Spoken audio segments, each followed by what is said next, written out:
sorry.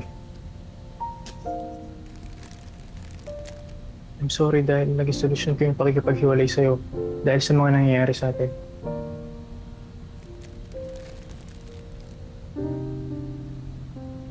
Pero na-realize ko na hindi ko pala kaya na wala ka.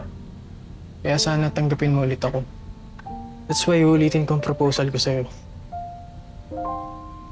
Anika, will you marry me?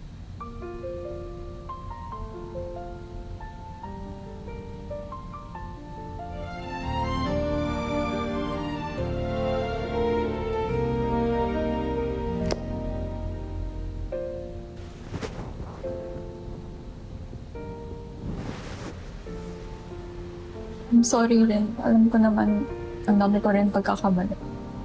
Sikapin ko rin magbago. Promise ko yan. Salamat. I love you. Love you too. Just so you know, may isang tao ang nagpa-realize sa akin ng lahat ng to.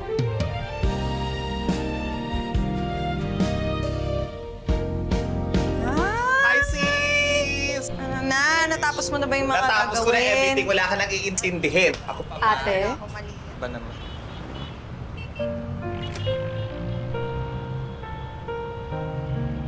Manika. Tinawag mo ba akong ate? Oo naman. Ate naman talaga kita, diba? Ate, kaya ako napunta rito para ibigay yung invitation. Para sa kasal namin ni Rowan.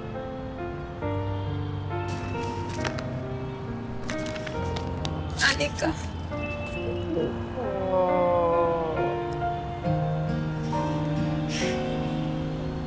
Salamat. Siyempre naman, pwede bang mawala ang ate ko sa kasal bilang maid of honor? Maid of honor ako? Sana all invited. Oo. Siyempre naman, invited ka rin. Talaga? Invited? Oh my gosh, invited ako sa kasal ng idol ko. Pwede ba akong bridesmaid? Charot lang! Ako na lang yung bride. Ako na lang yung flower girl. Charot ulit. Ayan! Perfect na perfect. Bagay na bagay sa'yo. In-adjust ko lang ng konti yung original design yan para naman magmukhang modern ng konti. Ganda, oh! Wow, ate! Alam ko namang na-inspire ka sa wedding gown ni Mama. Kaya pala napapanaginipan ko tong design na to.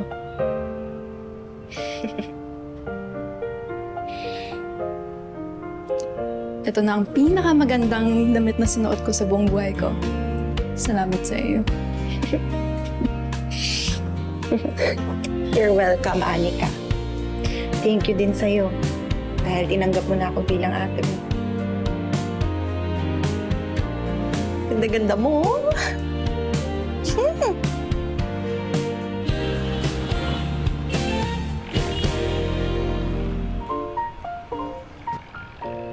Okay po, salamat po. Thank you for choosing Ever After po. Bye-bye!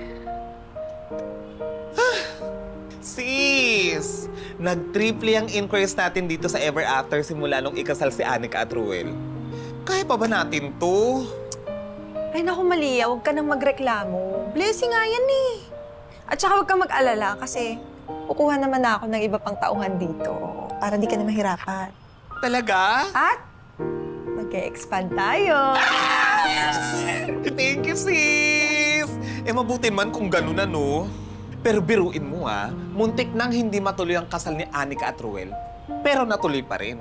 Alam mo, naniniwala na talaga ako sa magic charm nitong Ever After, eh. Tama ka. Alam mo ako, naniniwala talaga ako na binabantayan tayo ni Mama kahit wala siya dito. My point. Pero sis, tayo kaya, kailan natin mahanap ang Ever After natin? Yan ka na naman, Malia.